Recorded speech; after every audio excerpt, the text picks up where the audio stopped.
Friends, आज हम लोग previous year multiple choice question लेकर आए हैं और विद देयर सॉल्यूशन। आइए देखते हैं। पहला क्वेश्चन यहाँ पर आप देख सकते हैं कि ये पहला क्वेश्चन बहुत ही सिंपल। ये फर्स्ट क्वेश्चन आप देखिए क्या कह रहा है। Sum of the exponent of prime factors in the prime factorization of 196। It means अगर आप यहाँ 196 के का प्राइम फैक्टराइजेशन करिए तो उनकी जो पावर्स आ रही हैं डिफरेंट फैक्टर की, उसका सम क्या होगा। तो देखिए जैसे 196 का फैक्टर हम लोग करेंगे तो ये आ जाएगा 4 × 49 या 2 × 2। 4 को लिख सकते हैं और 49 को लिख सकते हैं 7 × 7। तो यहाँ 2 की पावर क्या है 2 और 7 की पावर क्या है 2। तो दोनों की पावर 2 2 है, उनका सम कर लिया तो क्या आ गया 4 आ गया। तो राइट आंसर इज 2 + 2 देखिए 4 हो गया। Right answer is B. Hope you are clear. Okay, तो डू रिवाइज सिमिलर क्वेश्चंस। इसी तरह का कोई सिमिलर क्वेश्चन आ सकता है जो कि मतलब इस तरह का हो। क्वेश्चन नंबर सेकंड देखिए। इस सेकंड में total number of factors of prime number. देखिए एक प्राइम नंबर है तो उसके कितने मैक्सिमम फैक्टर हो सकते हैं। तो प्राइम नंबर की डेफिनेशन ही ये कहती है कि the number which has only 2 factor is called as prime number. तो इट मीन्स प्राइम नंबर के में कितने फैक्टर होंगे 2। प्राइम नंबर में कितने फैक्टर होंगे 2। और वो फैक्टर कौन कौन से होते हैं, एक तो नंबर खुद और दूसरा 1 एंड नंबर इटसेल्फ, यही 2 फैक्टर्स होते हैं। तो उम्मीद है कि ये क्वेश्चन भी बहुत ही क्लियर है। ठीक है, सेकंड क्वेश्चन थर्ड क्वेश्चन पर आते हैं। देखिए यहाँ HCF and LCM of 12, 21, 15 respectively are. मतलब यहाँ 3 नंबर्स दिए हुए हैं हमें, एक तो है नंबर 12 और एक है 21, एक है 15 और इनका कह रहे हैं कि HCF और LCM दोनों निकालिए। तो पहले हम क्या करते हैं, इन दोनों को एक साथ अगर मतलब LCM HCF दोनों एक साथ निकालना है तो हमें पहले करना चाहिए सभी नंबर का प्राइम फैक्टराइजेशन। देखिए यहाँ हमने पहले कर लिया ये 12 का प्राइम फैक्टराइजेशन, ये हमने कर लिया 21 का फैक्टराइजेशन। देखिए 12 का फैक्टराइजेशन आया 2 × 2 × 3, 21 का आया 3 × 7, 15 का आया 3 × 5, 3 × 5। अब ये तीनों का प्राइम फैक्टराइजेशन हो गया। अब इन तीनों में ये देखना है कि कौन कॉमन है। HCF निकालने के लिए हमें ये देखना है कि कॉमन क्या है इन लोगों के बीच। तो इन लोगों में 2 कॉमन नहीं है, 7 कॉमन नहीं है, 5 कॉमन नहीं है, सिर्फ 3 कॉमन है और तीनों में एक एक बार 3 है। तो देखिए अगर मान लीजिए किसी में ज़्यादा भी होता तो हमें सबसे कम वाले को ही लेना होता है, ये सब लोग जानते हैं। तो इस तरह से HCF यहाँ 3 एक बार कॉमन है तीनों में, इसीलिए ये HCF इनका क्या हो गया 3, HCF 3 हो गया। तो ये तो उम्मीद है कि ये क्लियर है। अब देखिए HCF 3 तो ऑप्शन में ढेर जगह A और C में दिया हुआ है कि HCF 3 है। अब LCM निकालते हैं इसका। तो देखिए LCM देखें तो 2, यहाँ LCM में क्या होता है किसी नंबर को छोड़ना नहीं है, किसी नंबर को छोड़ना नहीं है। जो कॉमन है उसको सिर्फ उतनी बार ही लेना है जो सबसे ज़्यादा वाले में है। जैसे यहाँ 3 एक बार है सब में तो कोई भी एक बार 3 ले सकते हैं बस।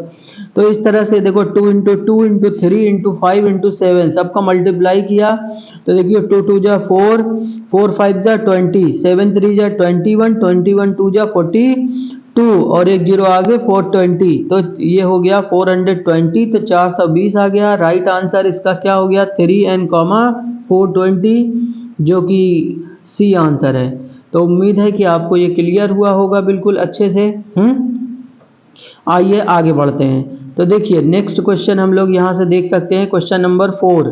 तो क्वेश्चन नंबर 4 में हमें ये दिखा रखा है कि क्वेश्चन नंबर 4 ये कह रहा है, देखिए कि this question number 4 decimal representation of 11/2 की पावर 3 × 5 की पावर, वो 5 की पावर कोई नहीं है, ओनली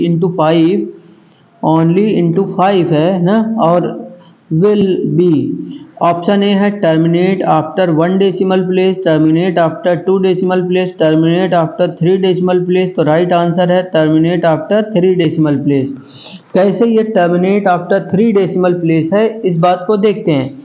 देखिए टर्मिनेट आफ्टर 3 डेसिमल प्लेस इसलिए हो रहा है क्योंकि जब कभी हम नीचे यहाँ देखें 2 और 5 के प्रोडक्ट, तो हमें इन दोनों की पावर को सेम करना बहुत ज़रूरी होता है। तो अगर यहाँ पर देखिए 11/2 की पावर 3 इंटू 5, तो यहाँ 5 की पावर 1 है।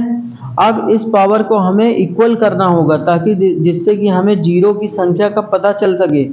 तो देखिए अब यहाँ पे 5 की पावर 2, 5 की पावर 2 से दोनों तरफ मल्टीप्लाई कर दिया गया, यहाँ देख सकते हैं। तो इस तरह से दोनों के नीचे देखें दोनों की पावर सेम हो गया, और हमको पता है कि जब 2 इंटू 5 होता है तो 10 बन जाता है। 5 2 जा 10 सब जानते हैं। तो इस तरह से यहाँ 10 की संख्या कितनी हो गई, 10 का जो नंबर है वो कितना आ गया है 3, जो कि 1000 होगा, और 1000 से किसी चीज़ को डिवाइड करेंगे तो वो 3 डेसिमल प्लेस पे टर्मिनेट होगा। सिंपल है। ऐसे ही देखिए आप यहाँ देख सकते हैं ये क्वेश्चन नंबर 5। तो ये क्वेश्चन नंबर 5 में देखिए क्या कह रहा है कि LCM of smallest 2 digit composite number. अच्छा, स्मॉलेस्ट 2 डिजिट कंपोजिट नंबर क्या है, 10 है।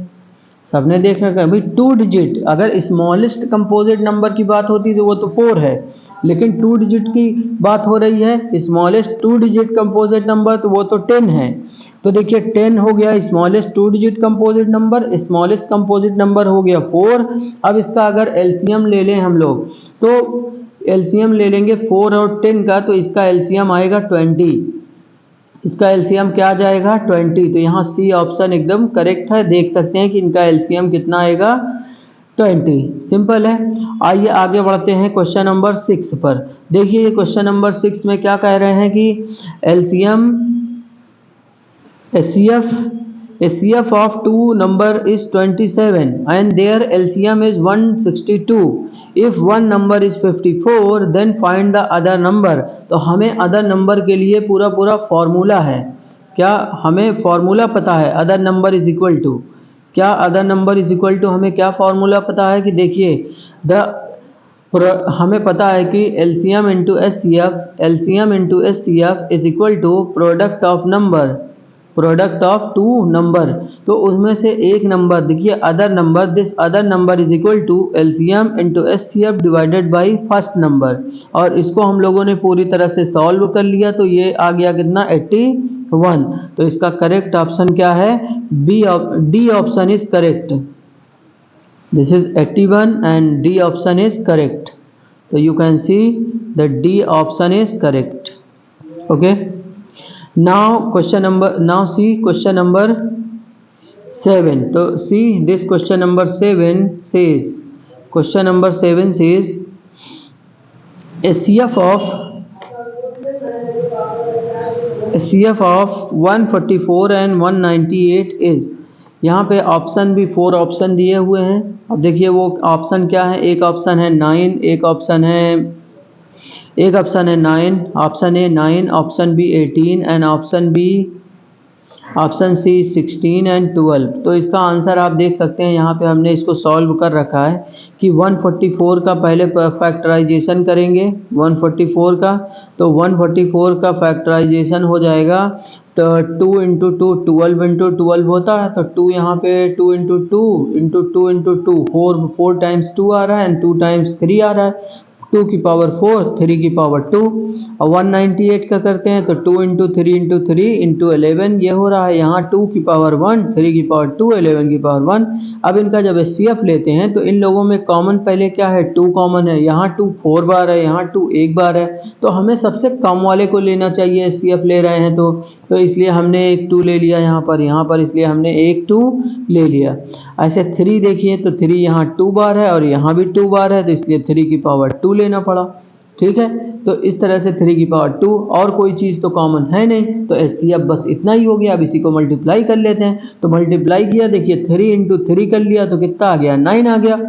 एंड 9 टू जा 18। तो इस तरह से 18, तो इसका क्या आ गया HCF आ गया, 18 HCF आ गया, है ना। तो इसका राइट आंसर कौन सा है, बी वाला आंसर राइट है, आप देख सकते हैं।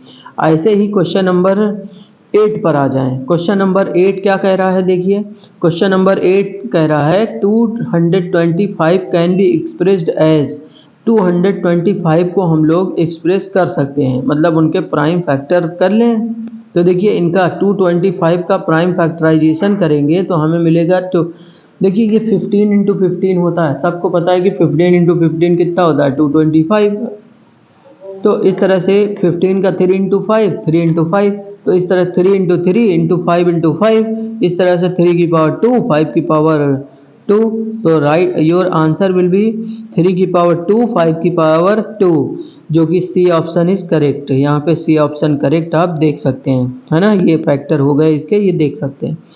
Next question number 9, see question number 9, the decimal expansion of 23 decimal expansion of, देखिए कि ये क्वेश्चन यहाँ पर है, क्वेश्चन ये देखिए decimal expansion, question number 9, decimal expansion of 23 2 की पावर 5 एंड 5 की पावर 2 इज, 2 की पावर 5 एंड 5 की पावर 2 इज।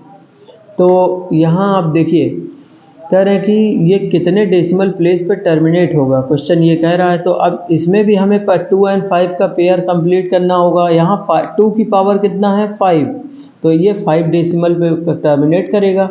कब कितने पर टर्मिनेट करेगा, ये 5 डेसिमल प्लेसेस पर टर्मिनेट करेगा। तो इसका सी ऑप्शन करेक्ट है। वही सेम प्रोसीजर जैसा एक क्वेश्चन आया था, अभी हम लोगों ने उस क्वेश्चन को किया था।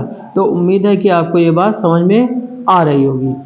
ऐसे ही आगे बढ़ते हैं थोड़ा, तो देखिए आगे के क्वेश्चंस देखने के लिए ये question number 10, question number 10 says that, देखिए क्वेश्चन नंबर 10 में कह रहे हैं decimal expansion of rational number this, ये एक रेशनल नंबर है तो उसका डेसिमल एक्सपेंशन कैसा होना चाहिए।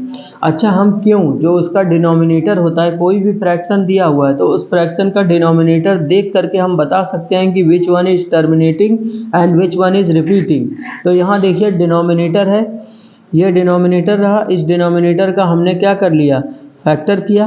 तो फैक्टर किया तो 2 की पावर 1 आ रहा है एंड 5 की पावर 4 आ रहा है, जिससे ये पता चल रहा है कि यहाँ पर 2 इनके प्राइम फैक्टर में 2 एंड 5 ही हैं। इसका मतलब ये क्या है, टर्मिनेटिंग है, और टर्मिनेटिंग भी है, और साथ ही साथ डेसिमल एक्सपेंशन कितने डेसिमल पॉइंट पे टर्मिनेट होगा, इसके लिए तो उनका पेयर देखना पड़ेगा। तो यहाँ 5 की पावर 4 है तो ये 4 डेसिमल पे टर्मिनेट करेगा। तो इसका right answer is D, it will terminate to 4 decimal place. तो किस पर टर्मिनेट करेगा, 4 डेसिमल प्लेस पर। ये 2020 दिल्ली स्टैंडर्ड का क्वेश्चन है, आप देख सकते हैं।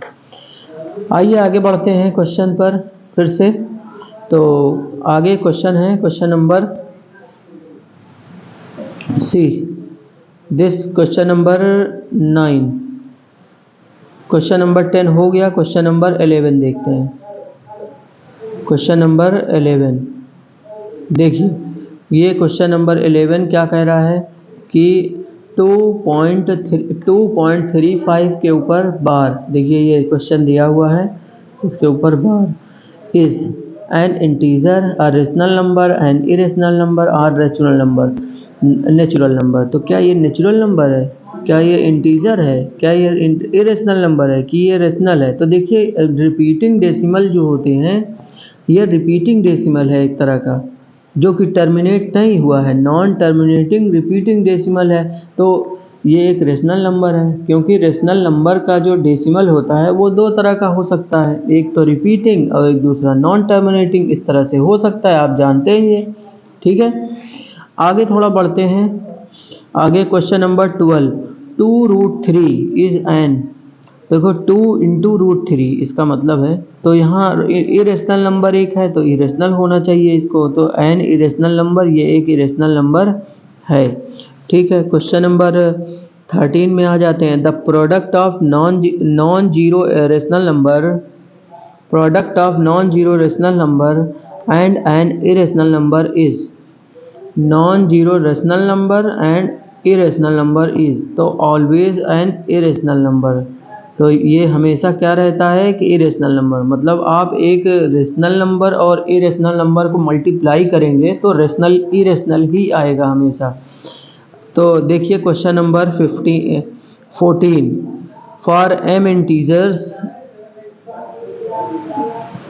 सी क्वेश्चन नंबर 14 देखिए 14 and then after 14th question is this, for some integer m every integer is in the form of। तो किस तरह का होगा इसको देखने के लिए आते हैं इस तरफ। ये क्वेश्चन नंबर 15 आप 14 यहाँ देखिए। तो यहाँ पर आपको आंसर सी आंसर करेक्ट है। तो क्वेश्चन नंबर 14 में सी आंसर करेक्ट है। क्वेश्चन नंबर 15 देखिए। तो 15 में है for some integer q every odd number can be written as. तो every odd number can be written like this. Even number इस तरह का लिखा जा सकेगा, ऑड नंबर इस तरह का लिखा जा सकेगा। तो इसका डी ऑप्शन करेक्ट है। इवन नंबर 2m के फॉर्म में लिखा जाता है, वही ऊपर क्वेश्चन था सिंपल। वही कि देखिए कोई इवन नंबर है तो वो 2 से मल्टीप्लाई होता है ना, 2 से डिवाइड होता है, तो इसलिए 2 के मल्टीपल में होगा। और जबकि ऑड नंबर क्या रहेगा, 2 के मल्टीपल में नहीं रहता, इसलिए 2 क्यों +1 के फॉर्म में रहेगा। तो उम्मीद है कि आपको ये क्वेश्चन समझ आ रहे होंगे, आपने कर लिया होगा। ठीक है ना, आगे बढ़ते हैं। क्वेश्चन नंबर 16 देखिए। क्वेश्चन नंबर 16 क्या कह रहा है कि two positive integer a and b are written as a equal to x का क्यूब y का cube, b is equal to x y का cube, where x y are coprime number, then HCF a b is. मतलब कह रहे हैं ये a और a number ये है, b नंबर ये है, इनका HCF निकालना है। तो देखिए इनका HCF अगर निकालना चाहें तो देखिए a is equal to x का क्यूब, यहाँ x इतनी बार है, y इतनी बार है, x 3 बार है, y 2 बार है, यहाँ x 1 बार है, y 3 बार है। तो इनका जब HCF लेंगे तो जो नंबर दोनों में है उसी को लेना है, सबसे कम वाले को लेना है। तो यहाँ देखिए x 3 बार है, यहाँ 1 बार है, तो हमें x 1 बार लेना चाहिए। यहाँ y 2 बार है, यहाँ y 3 बार है, तो हमें 2 बार लेना चाहिए। एक्स वाई स्क्वायर इसका HCF हो गया। तो इस तरह से एक्स वाई स्क्वायर जो कि बी ऑप्शन करेक्ट है। कौन सा ऑप्शन करेक्ट है, बी ऑप्शन। ऐसे ही 17 क्वेश्चन पर आइए। देखिए ये 17 question two positive integer p and q can be expressed as p a b q is equal to a cube b। तो इस तरह का क्वेश्चन काफ़ी आ रहा है, आप लोग इसके लिए प्रैक्टिस इसकी कर लीजिए, क्योंकि इस तरह के क्वेश्चन आ रहे हैं। पिछले साल भी आए थे, इस बार भी हो सकता है आ जाए। टू पॉजिटिव इंटीजर a देखिए, तो इसका फैक्टर करेंगे तो यहाँ a 1 बार है, यहाँ a 3 बार है, इसमें b 2 बार है, इसमें b 1 बार है। तो इनमें कॉमन लेंगे, इनका एलसीएम लेना है। तो यहाँ a 3 बार ले लेंगे और b 2 बार, तो a क्यूब b स्क्वायर जो कि सी ऑप्शन करेक्ट है। तो इसका आंसर क्या हो गया, सी। ठीक है, इसी तरह से आप किसी भी क्वेश्चन का आंसर बहुत ही इजीली निकाल सकते हैं। तो यहाँ पर हमारा टारगेट है कि 20 क्वेश्चंस को कवर करना है, बाकी दूसरे वीडियो में कवर करेंगे। ठीक है, क्वेश्चन नंबर 18 देखिए। क्वेश्चन नंबर 18, यहाँ एक value of x and y in the prime factorization of 1001।